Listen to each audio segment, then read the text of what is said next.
Hey, good afternoon, everyone. It's Captain Chandler with your police department, and I have here Taylor Givens, also with the department in our investigative division, and City PIO Justin Beasley also handles communications for our fire department. But what we wanted to do today is come to you and provide an update on everything that we're doing as a community to help the residents of Glass Creek Apartments. As you know, there was a terrible fire over the weekend on Saturday around 12:30 in the afternoon, where it is believed lightning struck the roof of that building, causing it to catch fire. Where there was fire on the roof, residents inside the structure unaware that the building was on fire, and your firefighters and police officers rushed to the scene, began to do everything they can to evacuate everyone from that building. Certainly heroic efforts. During the process, one of Mount Juliet's firefighters was seriously injured in the incident, and he is continuing to recover at Skyline Medical Center with critical but stable injuries. In total, 47 people lived in that apartment building, which was building 400 at Glass Creek Apartments, and that was out of 24 apartments that were totally destroyed in the process. So, Justin, I know you have a lot of good info in relation to the fire response and what we can do to help residents and the firefighter who was injured. So welcome to the broadcast, and glad you had some time out of your day to join us. Yeah, thanks for the invite. I think the key word there that you mentioned today and Saturday was rush to the scene. They rushed to danger. Mount Juliet Fire, Mount Juliet Police did such a good job at what they were able to do to have a favorable outcome in this situation for the residents, and what we ultimately believe in the long run will be for our injured firefighter as well. Again, as you mentioned, critical but stable condition. Surrounded by loved ones, surrounded by plenty of fire administration over the past couple of days. I would argue to say that they've spent more time with this individual than they have their family. And that's no surprise. Police would do the same thing, any department, as we call it, our close-knit family here at the city of Mount Juliet. But we have, over the weekend, an idea from you, Captain Chandler, that you were able to put in my ear. We have a separate stream within Mount Juliet for Hope if you want to help out this firefighter in need. Obviously, we started with those individuals. I think you said 47 that were displaced within the Glass Creek Apartments. You can still donate towards them, and you can also donate towards this firefighter as well. We encourage you to do so. I know I'll be at the Morning Rotary tomorrow that I'm a member of, and what I'm going to tell them is, even if you don't feel inclined, not able to provide for this family a little donation, at least share it on social media. That's what I'll ask for you to do here as well. The more eyeballs that can be seen to help out everyone that was impacted by this, the better. And quite honestly, Mount Juliet has done this for the last 3 or 4 years, at least the last 2 years that I've been here on staff, and I'm not surprised by them anymore. They're the most generous community of 40,000 that I've ever seen, and it makes working at this place so humbling and so great, along with Taylor and you, Captain, as well. Yeah, I appreciate that, Justin. And I was actually working Saturday and one of the initial officers on the scene, and saw everything that took place. And it was true just heroism amongst those police officers and firefighters. And then when that firefighter was injured, getting him the best and quickest possible care. And he is in good hands now. And just the outpouring of support, like you mentioned, from all fire departments, public safety agencies, police departments across Middle Tennessee in our community are just throwing all the love they can at him and his family. And it is, truly warms your heart about everything that our community does to take care of their protectors. What's on the screen, folks, are ways that you can donate to residents who were affected and also the injured firefighter. All you have to do is go to MJ4Hope.org to click a link to donate to both or one or the other. But our community continues to wrap their arms around everyone involved. And I just want to mention a couple organizations that have been truly helpful from the very, very beginning. Once we knew the fire was taking place, help for the residents began. By the time the fire was put out, the Red Cross was already on the scene. They were helping residents with short time monetary financial contributions that they immediately wrote checks for. You had Everyone's Wilson, which is a group of pastors throughout our community. I spoke with Daryl Crouch, the executive director of that organization, at the scene, and they were there ensuring everyone was taken care of, from our Chief Hambrick to our Deputy Chief of Police. All of our officers and different members of our command staff were on the scene. In addition to Wilson County Schools, the SRO, David Stalinsky, for Springdale Elementary, was there on the scene to ensure that the students who were affected during this fire were also taken care of. And Wilson County Schools Family Resource Center continues to be involved. Our police department, Taylor Givens, she's on the screen today. She'll talk a little bit more about the different family members who were affected and the residents, and how their family makeup is. And she's spoke to each family individually to ensure that all their current needs are being met. Fire department chaplains, Wink Chase and Patty Laird, have been involved to ensure that everyone is receiving the proper care, spiritually and emotionally, and also ensuring their needs are met. Our city hall, our city elected officials have all been involved, ensuring that the firefighter is taken care of, and also ensuring that our community members are taken care of. Animal control is involved. As you know, there are pets still missing. Some have been recovered, and some have been found alive and were able to be reunited with their family. And so animal control is involved, and they actually have different trap systems set up around the burnt structure. In case any animals get out, they'll be contained to the trap to be able to be reunited with their family. And then today was a 12 o'clock meeting at the apartment complex with their apartment top management, and they gave $1,000 gift cards to every family who was impacted in that incident.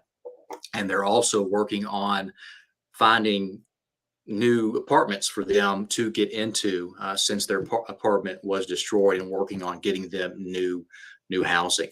A lot of different donations have been provided to the apartment complex. Taylor, I know you were there. You saw tons of different items and whatnot that was dropped off. We are trying to push people more towards the monetary donations, because we can then directly hit the needs of each individual family, rather than just having different items to pick from. And that's just an easier, more effective way to give back to those who have been hurt in such a critical incident that we're dealing with. But our whole community is together on this, and ensuring that everyone, all 47 people affected by this terrible apartment fire, is well taken care of. And Taylor, I know you spoke to all those 40 different families that contain the whole 47 people, and just give an overview about what their situation is, and how you've been able to help. I know you yourself and some of our detectives delivered about $800 in infant supplies and baby supplies to a family that was involved in this fire and lost everything, who just had a brand new baby. But kudos to y'all, and thank y'all for doing that. But let's hear more about these families. Yeah, thanks, Captain. So, I was able to reach out to these families the night after it happened, and I'm still in close contact with them. As you can imagine, it's very earth-shattering when something like this happens, and they lost everything that they've owned. But everyone's in super good spirits. Had nothing but great things to say about everyone that's been willing to help. So if you've donated, just know that these families truly appreciate it, and they are just, obviously doing the best that they can. I was able to meet with one family who just had a newborn baby. We were able to take, like Captain said, quite a bit of donations to them, and I know they were so grateful. So I've been super blessed to be able to communicate with these families and see what they needed from the community and from the police department. Like Captain said, monetary donations right now are the biggest thing, because we don't know what everybody's immediate needs are. It's something where, once they realize they need it, then they can go out and purchase it. But right now, I think, everything's just so new, and it's just happened. So we're really trying to push the monetary donations, so we're able to distribute that to them in the most effective way. I think Captain has the website on there, and that's mjforhope.org. We will start probably distributing those. Hopefully, I think they said within the next few days, so we'll be able to get those to the family. I know Glass Creek is taking non-perishable items, unopened toiletries, unopened canned food, things like that. They're taking those at their clubhouse on Glass Creek. So if you feel led to donate, those are some ways that you can do it, and just know that the families are super appreciative. Yeah, thanks so much for handling that, Taylor. I know throughout the weekend you've been reaching out to these families. They've been calling you, you've been calling them, and you've been coordinating the different resources that they need. Super, super helpful, and I'm sure they're grateful that you're able to reach out to them and all the help that you've provided. Another way that our investigative division is helping is to prevent fraud. Anytime there's a tragedy, you always have people out there who want to try to take advantage of the situation and create fake GoFundMe accounts or fake donation accounts. We are monitoring that pretty intensively. And anytime we see a GoFundMe, a new one pop up for a resident at Glass Creek Apartments, our investigative team is then reaching out to the family that is supposed to be the beneficiary off this GoFundMe. And then our detective team is verifying that it is a legit GoFundMe and not a fake one for fraud. So we're continuing to watch for that. This is not new to us. Unfortunately, we've had a tornado go through town. We have established relationships with different organizations in our community. And that's why it's so easy for us to come together and then love on our community when they are affected by such a tragedy. And you see that in motion today, and it's been in motion once it happened. And again, we are so thankful for everyone who has reached out, all the outpouring of support, for everyone who has donated, for all the prayers for the residents and our injured firefighter. We are just blessed to live in such a wonderful community of Mount Juliet, where we are what we say community strong, right? And we come together and look after each other beyond the differences. Justin, what else can you add? Yeah, I just, as I continue to look at some of those pictures from on the scene so early, it's just hard to, if I had to describe this scene to somebody out west, to say that nobody lost their life in this. It's just the grace of God, that the Lord has protected this community. We see miracles every day, and we also see miracles that we also have miracles that happen that we don't see every day. So just, I try to look at it with that silver lining, that we are on the good side of this, and our tone and our voices too. We're rallying behind people just because of what kind of outcome we have following such an awful fire. So definitely a lot of gratitude on my part. And I just want to mention too, you mentioned all those organizations like MJ for Hope, the Volunteer Network, Everyone's Wilson. Not only do we have a lot of that in Mount Juliet where we have aid to provide, but they're well established. They've been here for a while. They're reputable. And man, you talk about them all year long. And when on Mondays where you have you follow up a fire like that, and to have them in your corner and go into bat with you, it makes a lot of our jobs easy, and it really restores our community sooner than later, which is the whole purpose of what we're doing this for. Right. And established relationships is so important as well, and established organizations. We know from the get-go, MJ for Hope is a reputable source ran by a wonderful lady, executive director, Amy Breedlove. All I had to do was reach out to her on the phone. They were ready to go and already prepared to do this. They had the link on the website when I called, and she's like, we're ready, and we knew that we were going to be accountable of ensuring the funds go directly to those who are affected, and we're working together with that. And then on top of everything that is raised through this fundraising effort for them, MJ for Hope is then adding another $10,000 towards it, because they already have a disaster relief fund ready to go. And there's been different situations that have popped up with different residents too throughout this event.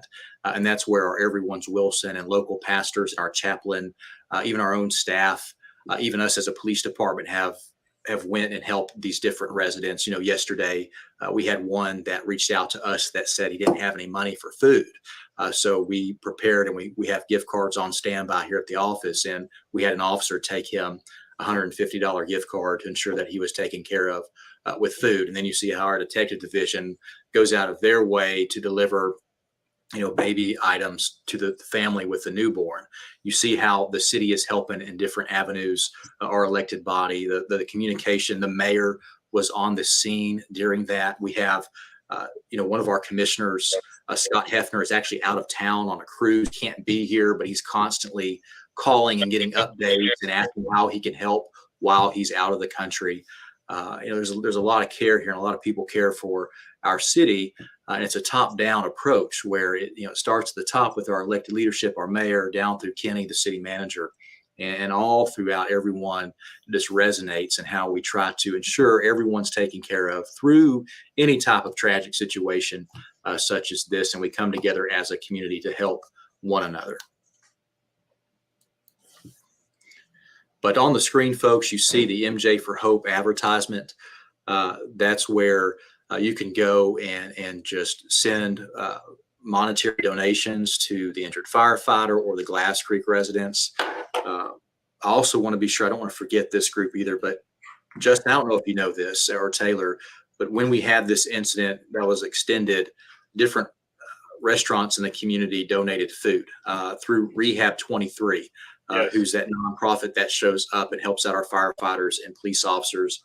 But Rehab 23 was also very influential. Chick-fil-A, Mr. Ray Daniels there donated tons of chicken nuggets and sandwiches to the staff that was out there, to also the residents, and also a local Domino's Pizza provided many pizzas to the event that was taken care of. But everyone was well fed throughout the event. And it just provides some a little bit relief when you don't eat, right? Because the call came out right at 12:30. Many people haven't ate lunch yet. And now that everything's gone, and of course, our first responders are having to work through the incident, but super grateful for those organizations as well. And there's probably some group or some person we have left out because so many people were helping, but it's all hands on deck here in Mount Juliet to ensure everyone is taken care of with this apartment fire. Again, 47 people affected, all from little bitty newborn babies to elderly individuals, families of just 2 or 1 that lives there, to families of 6 that live in one apartment. All different ranges of families and size of families have been affected. And we're just encouraging folks, please, go to mjforhope.org and make a donation. Donate to help the residents and also send some hope to the injured firefighters' way as well. And so we can just love on them and support them as best as we can. I don't have anything else. Justin, Taylor, y'all have anything? No, just thank you guys so much for having me on here today. And then also thank you to the community, because your generosity does not go unnoticed. Right.